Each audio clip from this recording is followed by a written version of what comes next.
ನಮಸ್ಕಾರ ಸ್ನೇಹಿತರೆ, ಅಭಿಷೇಕ್ ಶರ್ಮರವರ ಶತಕದ ಅಬ್ಬರಕ್ಕೆ ನಲುಗಿತು ಜಿಂಬಾಬ್ವೆ ತಂಡ. ಬಳಿಕ ನಡೆಯಿತು ಭಾರತ ತಂಡದ ಬೌಲರ್ಗಳ ಪರಾಕ್ರಮ. ಎರಡನೇ ಟಿ20 ಪಂದ್ಯವನ್ನ ಗೆದ್ದು ಇತಿಹಾಸ ನಿರ್ಮಿಸಿತು ಟೀಂ ಇಂಡಿಯಾ. ಹಾಗಾದರೆ ಸುದ್ದಿಯ ಸಂಪೂರ್ಣ ಮಾಹಿತಿ ಏನು? ಅಷ್ಟಕ್ಕೂ ಭಾರತ ಮತ್ತು ಜಿಂಬಾಬ್ವೆ ನಡುವಿನ ಎರಡನೇ ಟಿ20 ಪಂದ್ಯ ಹೇಗಿತ್ತು ಗೊತ್ತಾ? ಹೀಗೆ ಇದರೆಲ್ಲದರ ಬಗ್ಗೆ ಇವತ್ತಿನ ಈ ಒಂದು ವಿಡಿಯೋದಲ್ಲಿ ತಿಳಿಸ್ಕೊಡ್ತಾ ಹೋಗ್ತೀನಿ. ಹೀಗಾಗಿ ದಯವಿಟ್ಟು ಈ ವಿಡಿಯೋವನ್ನ ಕೊನೆವರೆಗೂ ನೋಡಿ ಸ್ನೇಹಿತರೆ. ಆದರೆ ಅದಕ್ಕಿಂತಲೂ ಮುನ್ನ ನಿಮ್ಮ ಪ್ರಕಾರ ನೀವು ಇಷ್ಟಪಡುವ ಟೀಂ ಇಂಡಿಯಾದ ಬೆಸ್ಟ್ ಆಟಗಾರ ಯಾರು ಎನ್ನುವುದನ್ನ ಕಾಮೆಂಟ್ ಮಾಡುವ ಮೂಲಕ ತಪ್ಪದೇ ತಿಳಿಸಿ. ಹೌದು ಸ್ನೇಹಿತರೆ, ಜಿಂಬಾಬ್ವೆ ವಿರುದ್ಧ ಇಂದು ನಡೆದ ಎರಡನೇ ಟಿ20 ಪಂದ್ಯದಲ್ಲಿ ಅದ್ಭುತ ಪ್ರದರ್ಶನ ನೀಡಿದ ಯಂಗ್ ಇಂಡಿಯಾ ಆತಿಥೇಯ ತಂಡವನ್ನ 100 ರನ್ಗಳಿಂದ ಮಣಿಸಿದೆ. ನಿನ್ನೆ ಇದೇ ಮೈದಾನದಲ್ಲಿ ನಡೆದ ಮೊದಲ ಟಿ20 ಪಂದ್ಯದಲ್ಲಿ ಹೀನಾಯ ಸೋಲು ಅನುಭವಿಸಿ ಸಾಕಷ್ಟು ಟೀಕೆಗಳಿಗೆ ಒಳಗಾಗಿತ್ತು. ಆದರೆ ಇಂದು ಭರ್ಜರಿ ಪುನರಾಗಮನ ಮಾಡಿರುವ ಟೀಂ ಇಂಡಿಯಾ ತನ್ನ ಚಾಂಪಿಯನ್ ಆಟವನ್ನ ಮತ್ತೊಮ್ಮೆ ಪ್ರದರ್ಶಿಸಿದೆ. ಮೊದಲು ಬ್ಯಾಟಿಂಗ್ ಮಾಡಿದ ಭಾರತ ತಂಡವು 20 ಓವರ್ಗಳಲ್ಲಿ 2 ವಿಕೆಟ್ ಕಳೆದುಕೊಂಡು 234 ರನ್ ಗಳಿಸಿತು.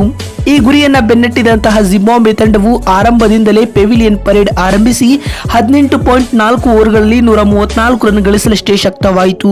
ಈ ಮೂಲಕ ಟೀಂ ಇಂಡಿಯಾ ಈ ಪಂದ್ಯದಲ್ಲಿ ಭರ್ಜರಿ ಕಂಬ್ಯಾಕ್ ಮಾಡಿ 100 ರನ್ಗಳ ಭರ್ಜರಿ ಗೆಲುವು ದಾಖಲಿಸಿತು. ಸ್ನೇಹಿತರೆ, ಈ ಪಂದ್ಯದಲ್ಲಿ ಭಾರತ ತಂಡದ ನಾಯಕ ಶುಭ್ಮನ್ ಗಿಲ್ ಟಾಸ್ ಗೆದ್ದು ಮೊದಲು ಬ್ಯಾಟಿಂಗ್ ಮಾಡಲು ನಿರ್ಧರಿಸಿದರು. ಅದರಂತೆ ಭಾರತ ತಂಡದ ಬ್ಯಾಟ್ಸ್ಮನ್ಗಳು ಅತ್ಯಂತ ಆಕ್ರಮಣಕಾರಿಯಾದ ಬ್ಯಾಟಿಂಗ್ ಮಾಡಿ 20 ಓವರ್ಗಳಲ್ಲಿ 2 ವಿಕೆಟ್ ಕಳೆದುಕೊಂಡು 234 ರನ್ ಕಲೆ ಹಾಕಿದರು. ನಾಯಕ ಶುಭ್ಮನ್ ಗಿಲ್ ಕೇವಲ 2 ರನ್ ಗಳಿಸಲಷ್ಟೇ ಶಕ್ತರಾಗಿದ್ದರು. ಆದರೆ ಇದು ಭಾರತ ತಂಡದ ಬ್ಯಾಟಿಂಗ್ ಮೇಲೆ ಹೆಚ್ಚು ಪರಿಣಾಮ ಬೀರಲೇ ಇಲ್ಲ. ಅಭಿಷೇಕ್ ಶರ್ಮಾ ಭಾರತ ತಂಡದ ಪರ ಅತಿ ಹೆಚ್ಚು ರನ್ ಗಳಿಸಿದರು. ಅವರು ಕೇವಲ 47 ಎಸೆತಗಳನ್ನು ಎದುರಿಸಿ 100 ರನ್ ಗಳಿಸಿ ಮಿಂಚಿದರು. ಇದು ಅವರ ಮೊದಲ ಅಂತಾರಾಷ್ಟ್ರೀಯ ಟಿ20 ಶತಕವೂ ಕೂಡ ಆಗಿತ್ತು. ಈ ಸಿಡಿಲಬ್ಬರದ ಬ್ಯಾಟಿಂಗ್ ನಲ್ಲಿ ಅವರು ಬರೋಬ್ಬರಿ 7 ಬೌಂಡರಿ ಹಾಗೂ 8 ಸಿಕ್ಸರ್ಗಳನ್ನು ಸಹ ಬಾರಿಸಿದ್ದರು. ಮತ್ತು ಈ ಪಂದ್ಯದಲ್ಲಿ ಋತುರಾಜ್ ಗಾಯಕ್ವಾಡ್ ಕೂಡ ಅದ್ಭುತ ಇನ್ನಿಂಗ್ಸ್ ಆಡಿದರು. ಅವರು 47 ಎಸೆತಗಳಲ್ಲಿ ಅಜೇಯ 77 ರನ್ಗಳ ಇನ್ನಿಂಗ್ಸ್ ಆಡಿದರು. ಈ ಇನ್ನಿಂಗ್ಸ್ ನಲ್ಲಿ 11 ಬೌಂಡರಿ ಹಾಗೂ 1 ಸಿಕ್ಸರ್ ಕೂಡ ಸೇರಿಕೊಂಡಿತ್ತು. ಇದೇ ವೇಳೆ ಕಳೆದ ಪಂದ್ಯದಲ್ಲಿ ಖಾತೆ ತೆರೆಯದೆ ಔಟ್ ಆಗಿದ್ದ ರಿಂಕು ಸಿಂಗ್ ಕೂಡ ಸ್ಫೋಟಕ ಇನ್ನಿಂಗ್ಸ್ ಆಡಿದರು.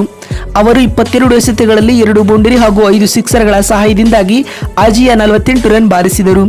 ಈ ಪಂದ್ಯದಲ್ಲಿ ಬ್ಯಾಟ್ಸ್ಮನ್ಗಳು ನಂತರ ಬೌಲರ್ಗಳು ಕೂಡ ತಮ್ಮ ಕೈಚಳಕವನ್ನ ತೋರಿದರು. ಹೀಗಾಗಿ ಆರಂಭದಿಂದ ನಿಯಮಿತ ಅಂತರದಲ್ಲಿ ವಿಕೆಟ್ ಕಳೆದುಕೊಳ್ಳುತ್ತಾ ಸಾಗಿದ ಜಿಂಬಾಬ್ವೆ ತಂಡವು 18.4 ಓವರ್ಗಳಲ್ಲಿ 134 ರನ್ ಗಳಿಸಿ ಆಲ್ಔಟ್ ಆಯಿತು. ಈ ಪಂದ್ಯದಲ್ಲಿ ಆವೇಶ್ ಖಾನ್ ಮತ್ತು ಮುಖೇಶ್ ಕುಮಾರ್ ಭಾರತ ತಂಡದ ಪರ ಗರಿಷ್ಠ ತಲಾ 3 ವಿಕೆಟ್ ಪಡೆದರು. ಮತ್ತೊಮ್ಮೆ ರನ್ಗಳಿಗೆ ಕಡಿವಾಣ ಹಾಕುವ ಕೆಲಸ ಮಾಡಿದ ರವಿ ಬಿಷ್ಣೋಯಿ 4 ಓವರ್ಗಳಲ್ಲಿ ಕೇವಲ 11 ರನ್ ನೀಡಿ 2 ವಿಕೆಟ್ ಪಡೆದರು. ಇವರಲ್ಲದೆ ವಾಷಿಂಗ್ಟನ್ ಸುಂದರ್ ಕೂಡ 1 ವಿಕೆಟ್ ಕಬಳಿಸಿದರು. ಇದರಿಂದಾಗಿ ಟೀಂ ಇಂಡಿಯಾವು ಈ ಪಂದ್ಯವನ್ನು 100 ರನ್ಗಳಿಂದ ಗೆದ್ದುಕೊಂಡಿತು. ಈ ಗೆಲುವಿನೊಂದಿಗೆ ಉಭಯ ತಂಡಗಳ ನಡುವಿನ ಸರಣಿ ಇದೀಗ 1-1 ಅಂತರದಿಂದ ಸಮಬಲ ಸಾಧಿಸಿದೆ. ಇನ್ನು ಸರಣಿಯ 3ನೇ ಪಂದ್ಯವು ಜುಲೈ 10ರಂದು ನಡೆಯಲಿದೆ. ನೋಡಿದ್ರಲ್ಲ ಬಂಧುಗಳೇ, ಭಾರತ ಮತ್ತು ಜಿಂಬಾಬ್ವೆ ನಡುವಿನ ಎರಡನೇ ಟಿ20 ಪಂದ್ಯ ಹೇಗಿತ್ತು ಅಂತ ತಿಳಿಸಿಕೊಡುವ ನಮ್ಮ ಈ ಪ್ರಯತ್ನ ನಿಮಗೆ ಇಷ್ಟವಾಗಿದ್ದಲ್ಲಿ ತಪ್ಪದೇ ಈ ಕೂಡಲೇ ಈ ವಿಡಿಯೋಗೊಂದು ಲೈಕ್ ಮಾಡಿ. ಮತ್ತೊಂದು ವಿಡಿಯೋದಲ್ಲಿ ಸಿಗ್ತೀನಿ. ಅಲ್ಲಿವರೆಗೂ ನಮಸ್ಕಾರ.